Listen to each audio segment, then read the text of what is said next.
Welcome to the Medical Weight Loss Podcast. I'm Dr. Andrea Walker, family nurse practitioner, owner of Dr. Andrea's Medical and Weight Loss Clinic, and founder of Telehealth DNP. I'm thrilled to have you here today. It bothers me when a patient tells me they only want to take GLP-1 medications for a short time. While this may work for most individuals, it's a long term commitment if they want to keep their weight off and maintain their progress. In today's episode, we're diving into why GLP-1 medications are designed to be a lifetime tool for managing weight and how stopping them entirely can be detrimental for some. So, grab your favorite cup of tea, get comfortable, and let's get started.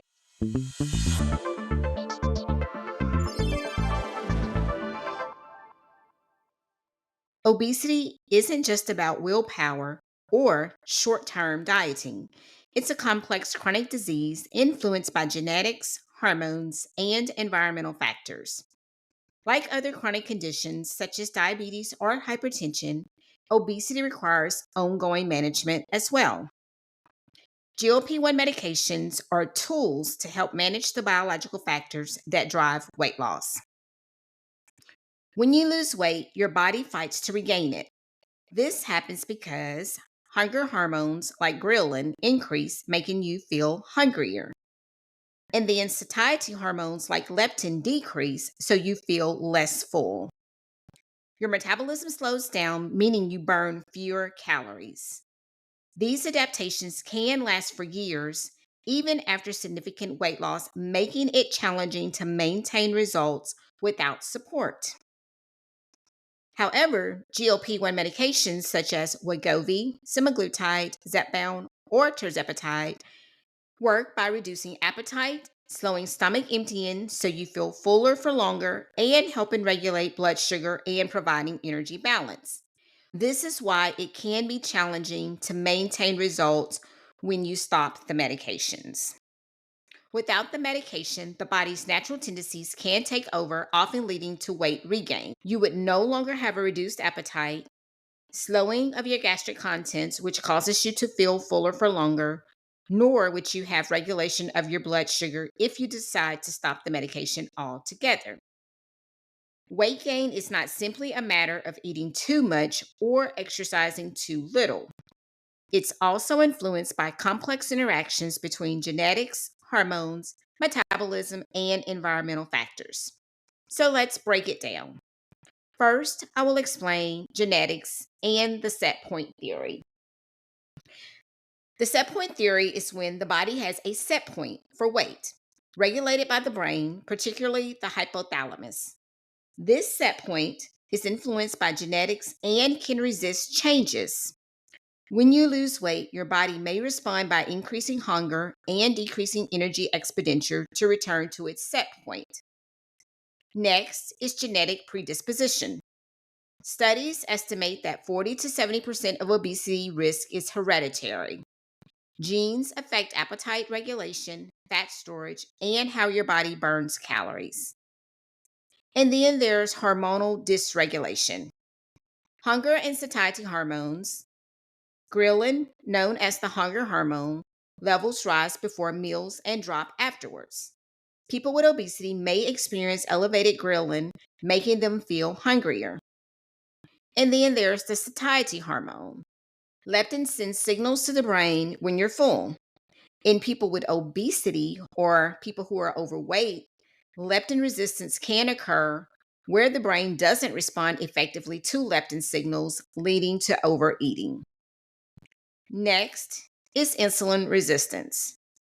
Chronic overeating and weight gain can cause cells to become resistant to insulin, leading to higher blood sugar levels and more fat storage. Insulin resistance also disrupts the balance of fat and energy metabolism, promoting weight gain. And then there's adaptive metabolism.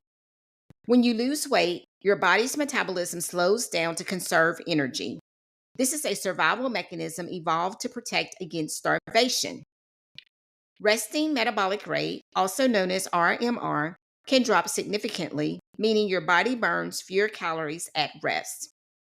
There's also non exercise activity thermogenesis, also known as NEAT. These are small unconscious movements like fidgeting or standing that contribute to calorie burn. After weight loss, NEAT often decreases, further reducing energy expenditure. And then there's brain chemistry and the reward pathways. Dopamine, which is also known as the feel good hormone, and then there's food cravings. Brain's reward system is highly responsive to calorie dense, high sugary, or fatty foods. Over time, the brain may require more of these foods to trigger the same dopamine response, similar to addiction. And then stress and emotional eating. I know we have all experienced this at one time or another. Chronic stress elevates cortisol levels, which can increase cravings for high fat, high sugar foods. And then emotional eating becomes a coping mechanism for many, reinforcing patterns of overeating. Now, let's move on to gut hormones and microbiome.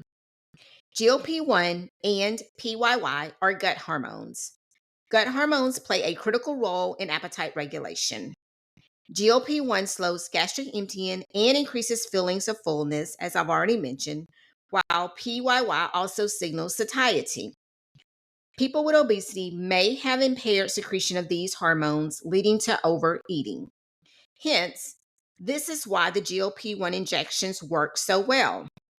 They are synthetic versions of the GLP-1 gut hormone, which leads to the benefits of appetite regulation and many other benefits, as we all know. Now, let's move on to gut microbiome. Imbalances in gut bacteria can affect metabolism, inflammation, and even cravings. Certain bacteria profiles are associated with weight gain and difficulty losing weight.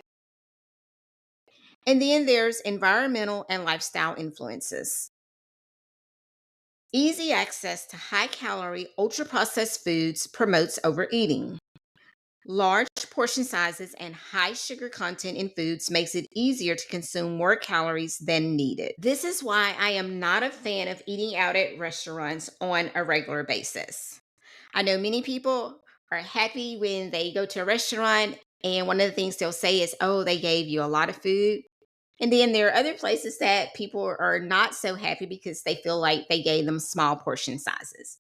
Those are actually the restaurants you should be eating at if you're going to eat out, and definitely not on a regular basis. Now, moving on to sedentary lifestyles. Modern lifestyles often involve long hours sitting, minimal physical activity, and limited opportunities for movement. Unfortunately, this is very, very true for people who do work at home, so keep that in mind. And then screen time and digital distractions also contribute to less mindful eating. To summarize what I just said, GLP-1 medications targets all of these factors I just listed. So this is why, again, it can be difficult to completely stop the GLP-1 medications and not put weight on. Because keep in mind, GLP-1 medications regulate hormones.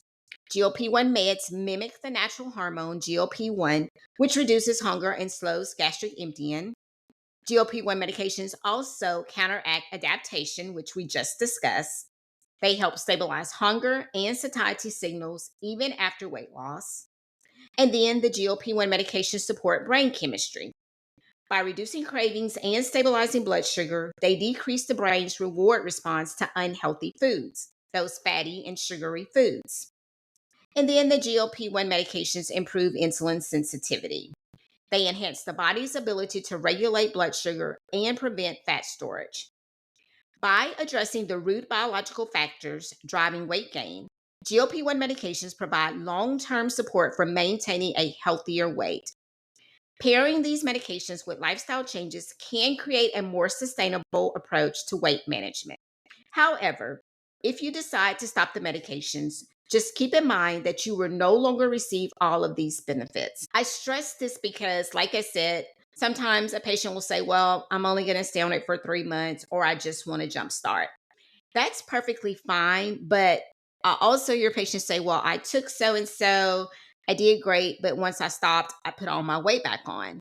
Well, you have to keep in mind that look at what all the medication is doing. So that's why if you do stop it, it may be difficult to keep the weight off long term.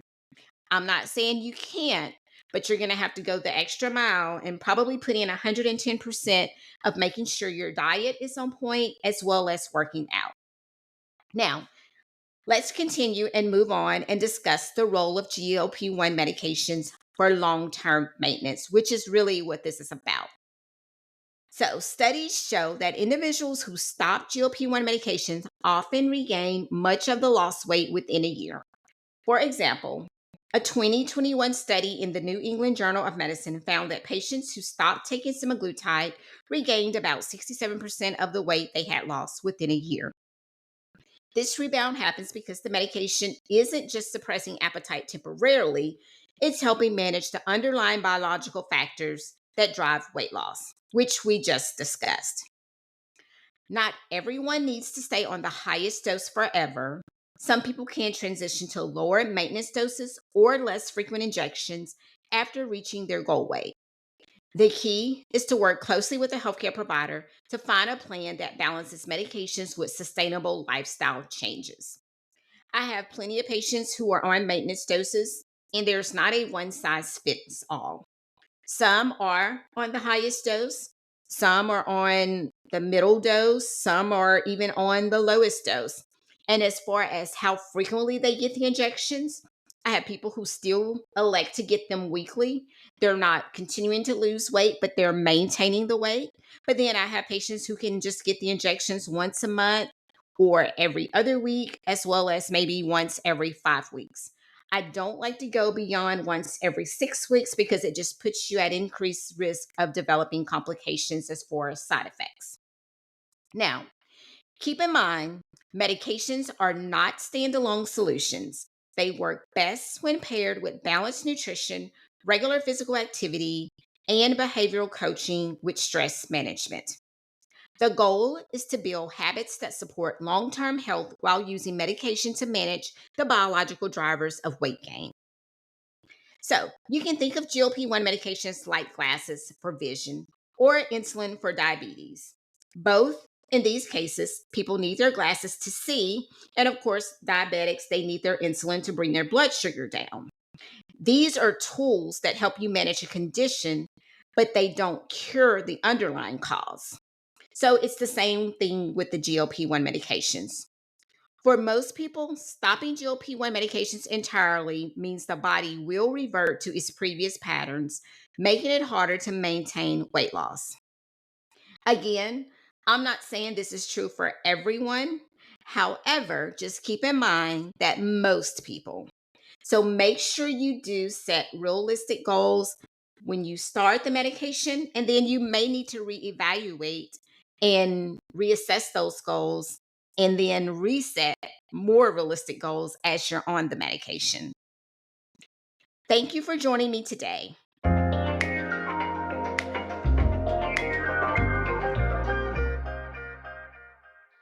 I hope you enjoyed this episode and gained a clearer understanding of the long term benefits of GLP-1 medications. By viewing them as a vital tool in managing a chronic condition, you can approach your weight loss journey with more realistic expectations and a sustainable mindset. If you enjoyed the show, please take a moment to subscribe, rate, and leave a review. Your support helps us reach more listeners who are ready to take charge of their health. You can follow me on Instagram at either of my business pages, Dr. Andrea's Medical and Weight Loss Clinic or Telehealth DNP LLC. Or you can follow me on my personal professional IFBB Pro bodybuilder page. My IG handle for my fitness page is fitness underscore chick 29 underscore IFBB underscore pro. Until next time, stay focused on your goals. Don't forget to meal prep. Make sure you work out and make sure you drink your water. Because remember, every step forward is a step toward your healthiest you. Bye for now.